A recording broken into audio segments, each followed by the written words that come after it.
Yo, what's up guys? Dan bertemu lagi bersama Gorioris di MotoGP 24 untuk karir episode ke-79. Sekarang di klasemen, Bastian ini masih mengamankan puncak klasemen dengan jarak 7 poin dari Asep Surasep. Kemudian Marco Bezzecchi menjadi pesaing terdekat kita dengan dia memiliki gap 11 poin kepada Enea Bastian ini. Lalu di sini gue bakal coba ganti nomor start karena yang kemarin itu nomor satunya kurang terang, jadi gue bakal ganti ke warna merah ini cuy. Jadi supaya lebih kelihatan, supaya lebih jelas kalau kita nih merupakan sang juara dunia MotoGP di musim lalu. Tepatnya si Asep Surasep ini cuy. Oke, sesi kualifikasi di MotoGP Sokol Kazakhstan berlangsung dengan cuaca yang sangat cerah sekali dengan suhu trek 30 derajat. Kita berhasil tampil cukup improvisasi di putaran-putaran awal, kemudian kita sempat meraih pole tapi kita udah ngakhir sesi kualifikasi terlalu dini sehingga ternyata ketika akhir-akhir kualifikasi kita mulai di overtaking sama Bezzecchi ini ya, Tony, Maverick dan juga si Jorge Martin, sehingga sekarang kita start dari urutan ke-6 cuy dengan ke 0,9 dari Marco Bezzecchi. Bisa dibilang Marco Bezzecchi di musim ini kayak suatu hal yang sangat luar biasa karena dia di 2 musim lalu tuh kayak nggak pernah bagus, tapi sekarang ini dia mulai bisa bangkit dan bertarung untuk titel juara dunia. Oke, langsung saja kita mulai untuk sesi sprint di MotoGP Sokol untuk sirkuit Kazakhstan yang hingga sekarang nggak pernah digelar di MotoGP yang real cuy. Oke, dan inilah dia untuk sesi race kelas MotoGP Sprint Race Event Sokol Kazakhstan. It's on the way. Oke, menuju force corner. Seperti biasa kita mengambil inside line. Langsung kita mencoba lebih late braking dan kita overtaking Tony Arbolino cukup kasar tapi nggak mengapa. Mereka nggak sampai crash dan kini exit corner. Marco Bezzecchi mengambil alih pimpinan klasemen dan kini Surasep mengovertaking dari inside. Mengovertaking ini ya, bahkan sekarang Bezzecchi kembali nyaris saja kita overtaking dan dia masih mampu untuk bertahan dari sisi terdalam. Kemudian exit kembali dengan gear 2 menuju tikungan kelima. Tikungan banking di Sokol. Kita agak melebar dan kecolongan lagi. Kalau udah masuk di tikungan blind spot pasti bakal kesulitan. Sekarang ini ya kembali melawan dari outside line. Tikungan Shigen, apakah ini bakal bisa bertahan? Dan langsung kita susul saja dari inside. Kemudian kita blocking langsung di tikungan ke-7. Luar biasa. Manuver overtake balik dari Surasep sangat bagus sekali. Yang belum tentu ya bisa ngelakuin hal semacam itu. Oke guys, back straight. Lurusan terpanjang di sirkuit Sokol Kazakhstan. Entry Gunner, hati-hati. Masuk ke gear 2 dan astaga, kita keluar racing line tapi tidak mengapa. Semoga tidak sampai ketinggalan dari Marco Bezzecchi. Dan kini ini silau parah cuy. Aduh, gagal nih. Breaking point kita telat. Gara-gara saking silaunya sehingga itu tepian track limit warna hijau ujungnya nggak kelihatan gara-gara saking silaunya tadi aspal cuy. Sorry ya guys ya. Oke, sekarang last corner ini Enea maksa banget dari outside dan bahkan final semua juga melawan. Main straight kita buru kembali. Enea Bastian ini di turn 1. Langsung kita block pass. Masuk kembali side by side dengan Enea Bastian ini. Enea melebar, Asep melebar dan exit corner. Enea kembali melawan dan kini Enea mengambil alih posisi kedua dari Surasep. Tikungan 3 kita masuk kembali. Luar biasa. Kita menyentuh apex terdalam dan nyaris nge-shortcut. Dan Marco Bezzecchi masih menjadi race leader. Dengan gap 0,8, 0,9 apakah mungkin kita bisa mengejarnya di sisa race MotoGP Sokol Sprint Race Event. Exit corner dan Enea masih bangga kita, dia masih terus mencoba untuk membayang-bayangi, mengikuti racing line dari Asep sehingga dia berupaya bisa menyusul kapanpun dan dimanapun dia mau. Tapi sebisa mungkin gue bakal coba untuk lebih nge-push lagi dan lebih santai. Karena tipikal dari RC16 ini, kalau kita paksa buat nge-push itu malah ngeberontak motornya sehingga kita nggak bisa memiliki lap time yang cepat. Apalagi berkali-kali di tes Mugello kemarin motornya understeer parah cuy. Oke, keluar tikungan ke-9 menuju tikungan ke-10. Masuki sektor ketiga gear. Lagi-lagi breaking pointnya silau parah cuy. Kacau. Oke, last sektor. Semoga jadi next lap. Semoga aja nggak sampai mistake untuk breaking point di tikungan ke-10 yang tadi. Asli tadi silau banget dan susah buat ngambil bragging point yang seperti biasa kita pakai. Nah sekarang dengan si Asep yang masuk di posisi kedua dan Enea Bastian ini yang di posisi ketiga, itu di klasemen jarak poin kita dengan Enea menjadi 5 poin yang semula 7 poin. Kalau nanti di race-nya di main race event kita bisa finish lagi di depannya si Enea Bastian ini dengan meraih posisi pertama dan yang kedua, itu pasti kita bakal kembali merajai atau memuncaki klasemen di musim ini. Tapi siapa yang tahu apa yang bakal terjadi ke depannya. Misal nanti di next race atau di main race event ada hal yang tidak kita terduga, karena biasanya kalau balapan tuh apalagi di MotoGP 24 banyak hal yang gak terduga.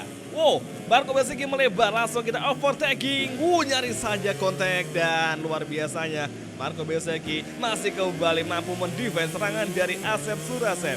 Akhirnya kita kembali memiliki peluang untuk bisa menyusul kembali Marco Bezzecchi dan meraih kemenangan setelah ada insiden melebarnya Marco Bezzecchi tadi. Oke, penghujung top speed, gap kita semakin rapat dengan Marco Bezzecchi. Sepertinya duel last lap akan terjadi di Sokol antara kita dan juga Marco Bezzecchi. Kita mengambil awal satu line, ini Marco Bezzecchi masih mendefend dari inside line. Ducati Factory masih terus berusaha keras melepaskan bayang-bayang dari Asep Surasep. Ducati Rider versus KTM Rider, dan Enea di belakang kembali mendekat. Hati-hati menuju lap keempat, final lap MotoGP Sokol Sprint Race Event. Entry corner. Kita ambil inside line dan kini peluang terbuka bagi Asep, namun Bezzecchi kembali mendefense di tikungan kedua. Tikungan 3 Bezzecchi masih mendefense. Kita ambil inside line, cerdas sekali. Kita manfaatkan celah yang kosong yang bisa masuk dari Marco Bezzecchi. Kemudian tikungan keempat, Marco Bezzecchi gagal melawan kembali, luar biasa. Tapi jangan senang dahulu, masih ada sektor 2, sektor 3 dan juga sektor keempat. Wow, kita melang lebar menginjak sehingga sekarang kehilangan kecepatan dan Marco Bezzecchi kembali melawan guys. Tikungan chicane. Kita lawan kembali Bezzecchi, dia melebar kembali, langsung kita masuk overtaking dan Bezzecchi kembali mendefense sepertinya. Kontak terjadi dan kini kita blok pas lagi Marco Bezzecchi dan akhirnya Surasep lepas dari pertahanan Marco Bezzecchi. Namun serangan datang dari Maverick Vinales yang kini dia datang menyerang di last sektor. 2 sektor terakhir kita defense lagi. Entry corner, hati-hati. Oh, nyaris saja Vinales menabrak kita dari belakang. Nyaris saja sentuh terjadi. Dan sekarang di last sektor, hati-hati, keep fokus, keep fighting. 1 sektor lagi. Surasep bersama KTM akan meraih kemenangan di MotoGP Sprint Race di sirkuit Sokol. Memasuki tikungan terakhir, perlahan masuk dan kini exit corner. Rade on menuju finish line. Dan akhirnya Surasep meraih kemenangan di MotoGP Sprint Race untuk Kazakhstan Grand Prix. Oke, akhirnya luar biasa. Kita menang dengan menjadi fastest lap of the race. Sementara itu Vinales Marco Bezzecchi melengkapi zona podium. Dan di klasemen, jarak poin kita semakin rapat, tinggal 1 poin saja dengan Enea Bastian ini. Apakah di next race, di main race event bakal lebih kita pangkas lagi dan kita menjadi posisi pertama di puncak klasemen? Ya semoga aja. Kalau gitu langsung saja bersiap-siap menuju main race event untuk MotoGP Sokol Kazakhstan.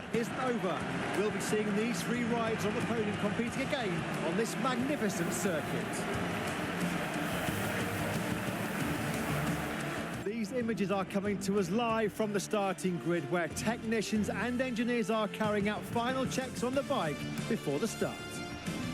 The sun is shining but the temperatures are low today. Many riders have braved a soft rear tyre, but given the layout of the track, they've opted for a hard front tyre. Dan guys, itulah kita di starting grid untuk MotoGP main race event. Hasil balapan sprint tadi cukup ngebawa kita di main race kali ini dengan perasaan percaya diri yang tinggi. Tapi apakah dengan hasil itu bisa sama terjadinya di main race kali ini? Harapannya sih ya semoga aja bisa sama. Tapi kita coba aja karena sekarang ini kondisi treknya di siang hari, sedangkan tadi di balapan sprint itu di sore hari. Udah petang banget, makanya treknya udah enak buat ngebus. Nah, sekarang agak panas cuy. Oke, main race event MotoGP Sokol. On the way menuju force corner Bezeki take the leads. Masuki turn kita overtaking. Beberapa pembalap bahkan Tony kita overtaking juga. Dan kini Surasep meraih tempat ketiga, masuk di podium. Dan Bezeki melebar. What happened? Bahkan sekarang ini juga kita overtaking di tikungan ketiga. Dan ini kembali melawan entry corner tikungan keempat. Hati-hati. Oke, nice sekali. Ya ampun, tipis banget kita nyentuh bagian area track limit, sehingga 2 kali peringatan kita dapatkan nih. Kita simpen di kantong cuy, semoga aja nggak sampai kena LLP. Wow, ini ya kembali melawan dari inside line di tikungan chicane. Ini yang melebar. Dia bablas dong. Tikungan ke-8 entry corner. Hati-hati. Lap pertama kalau kayak gini gue cukup curiga jangan sampai nanti di lap selanjutnya bakal ada serangan yang sangat tidak kita perkirakan. Biasanya kalau kita udah kenceng sedari awal balapan, nanti di lap-lap berikutnya AI bakal ngebaca gerakan kita dan mereka bakal lebih kenceng lagi dari lap time kita saat ini. Itu yang sering gue alamin. Oke, braking zone tikungan ke-10, nice sekali. Kalau udah agak siang kayak gini, untuk breaking point di turn ke-10 tadi udah mulai kelihatan. Beda sama yang tadi waktu balapan sprint ya, karena emang itu agak sore makanya matahari kayak ada pada sama kita. Cuma kayak silau banget emang breaking point di turn 10 tadi ya. Sekarang ini udah aman cuy. Oke, lap kedua. Masih ini ya di belakang kita dan Tony Arbolino masuk di posisi ketiga. Luar biasa. Ducati Grass ini rider tarung keras. Marco Bezzecchi masih di posisi keempat dan hal yang cukup aneh adalah Marquez Pecco nggak pernah lagi di barisan depan. Oke, sepertinya Fabio Quartararo crash di lap kedua kawan-kawan, sangat disayangkan. Musim lalu Fabio Quartararo juga crash di sini akibat kontak dengan Pecco Bagnaia. Di musim pertama kita kelas MotoGP ya, itu ada insiden antara Pecco dan juga Fabio Quartararo yang mengakibatkan Pecco Bagnaia terpaksa keluar dari Ducati karena memang ada clash dan cukup berseteru dengan Fabio Quartararo. Oke, entry corner tikungan chicane. Kini ini ya kembali ngerapetin gap dengan Asep Surasep. Apakah serangan ini ya bakal terjadi saat lagi? Kita tunggu saja. Battle ini ya versus Asep di MotoGP Sokol Kazakhstan. Backstride dan Enya menempel laju dari KTM. Entry corner. Gear 2, stay in the line. Oh, Enya mengovertaking Surasep. Dan kini Surasep terlihat kesulitan buat melawan balik. Inikah performa Enya sebenarnya di MotoGP Sokol? Last sektor, ini sangat terlihat jelas bahwa performanya Ducati punyanya si Enea Bastian ini kayak lebih kencang daripada Santos punya kita cuy. Ini kayak aneh sekali. Dan sekarang Vinales Press, what happened? 2 pembalap sudah mengalami sebuah insiden di sini. Namanya Fabio Quartararo yang mengalami out of the race atau keluar dari balapan. Bastian ini mendadak tampil impresif di lap kedua dan lap ketiga saat ini. Langsung kita serang kembali, masih belum bisa. Luar biasa, ini Bastian ini serangannya tadi last sector kayak bener-bener kenceng banget sehingga kita nggak bisa ngelawan balik. Dan sekarang di exit pun ini masih lebih kenceng daripada kita. Astaga, apakah ini ancaman besar di kelas MotoGP untuk balapan di Sokol Circuit? Dan sekarang gapnya semakin jauh dengan Enea. Oke, Enea melebar. Kita lawan kembali, kita overtaking. Namun dia masih mendefend di inside line. Dan exit corner nampak jelas Ducati menghempaskan kita dengan sangat mudahnya di backstride. Tapi di top speed KTM mengejar. Entry corner, hati-hati. Dan kini ini ya late braking. Kita terlalu late braking sehingga nyaris menabrak ini ya, yang ngebuat pengereman early braking sehingga sekarang ini ya menjauhkan gap dengan Surasep. Cerdas sekali manuver dari Enea Bastian ini, sangat jauh banget buat ngerem mendadak. Dan kita yang mencoba light braking di titik braking point yang sama malah kayak gini cuy. Kita kayak seakan-akan tuh dibikin keok sama si Enea Bastian ini. Gue merasa ini AI juga ada main strategi sehingga kita juga ini udah mulai kepancing emosi jujur, udah mulai nggak bisa fokus gara-gara insiden tadi yang hampir ngebikin kita nabrak Bastiani ini. Oke, udah mulai sengit nih persaingan.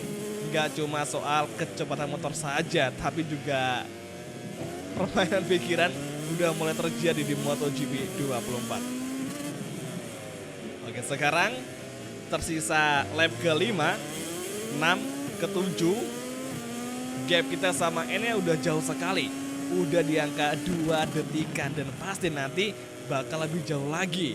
Apalagi saat ini motor kita seperti yang gue bilang tadi, atau di video sebelumnya waktu balapan atau waktu tes di Mugello, itu tipikal dari RC16. Kapan kita pakai nge-push, kita paksa sampai limit, itu motornya malah nggak bisa kenceng. Yang ada motornya malah nggak berontak dan susah buat dikendalikan. Nah saat ini terjadi cuy. Astaga, kayaknya kita udah nggak akan bisa untuk fight posisi pertama menyusul Bastian ini. Oke lah, kalau gitu kita bakal coba bertahan aja di zona podium. Semoga tidak ada overtaking dari Tony dan juga Jorge Martin. Oke, last corner guys. Lap keempat akan segera usai. Menuju lap kelima, Kazakhstan Grand Prix. Kira-kira siapakah yang bakal masuk di podium? Apakah Surasep, Tony, Jorge Martin, atau mungkin Miguel Oliveira? Kalau ngomongin soal balapan di Sokol ini, udah ada 2 pembalap yang mengalami insiden, Fabio dan juga Maverick Vinales. Terutama Fabio Quartararo yang mengalami insiden sehingga dia terpaksa untuk out of the race. Dia crash selepas habis menyelesaikan lap pertama tadi. Dia crash di first corner. Untung aja dia nggak ngebikin pembalap lain terjatuh. Mungkin ada kontak tapi tidak sampai ngebikin pembalap lain yang di dekatnya Fabio Quartararo terjatuh sehingga Fabio Quartararo ya crashnya seorang diri. Dan Vinales pun juga crash di last corner sepertinya, cuma nggak tahu pasti apa yang terjadi karena gue belum nggak tahu situasinya kayak gimana. Tapi jelas 2 orang itu sama-sama crash dan Fabio Quartararo out of the race. Oke guys, memasuki sektor 3 akhir, tikungan 9 menuju tikungan ke-10 dan gap dengan ini yang semakin jauh. Luar biasa, 4,4 detik dari Bastian ini jauh sekali, oh my god. Oke, last sektor guys, menuju last corner, entry kembali. Cukup wobble, hati-hati, udah mulai gak nyaman. Dan sekarang Tony Arbolino crash akibat kontak dengan Surasep. Tiba-tiba Tony Arbolino masuk begitu saja, mengejutkan sehingga kita kurang persiapan. Dan gue rasa kita habis ini langsung diganjar hukuman long lap penalty. Oke, Miguel Oliveira, Jorge Martin menempati podium. Long lap penalti kita terima di MotoGP musim itu pertama kalinya. Oke, pas banget nih. Langsung aja kita entry. Semoga bisa keterima nih. Yang penting gak nginjak track limit. Nice, aman. Dan sekarang Surasep mental di urutan ke-9. Gila sih, astaga, kita udah kepedean banget tadi di balapan ya, di awal balapan ini. Karena dari balapan sprint tadi, kita udah meraih kemenangan cuy. Jadi udah pede banget dengan hasil balapan di main race event. Tahu-taunya ada aja kejadian yang gak terduga. Udah bisa masuk di podium, kena LLP gara-gara kita nge-crashin Tony Arbolino yang seharusnya itu menjadi racing incident. Kita nggak tahu pasti bahwa si Tony di sebelah kiri kita, kayak tiba-tiba datang langsung sengaja ngekontak kita. Akhirnya waktu dia crash kita yang kena. Apes banget pokoknya. Mana sekarang ini kita udah kena LLP, terus peringatan juga udah di 3 baris. Sampai 2 kali lagi kita ngedapetin peringatan dari MotoGP Steward, udah kita bakal langsung dapat LLP lagi cuy. Oke guys, lap terakhir akan kita masuki dan update position di zona podium. Ada ini ya, Jorge Martin dan juga Miguel Oliveira. Dan Bezzecchi, dia mungkin di posisi keempat. Astaga, chaos sekali.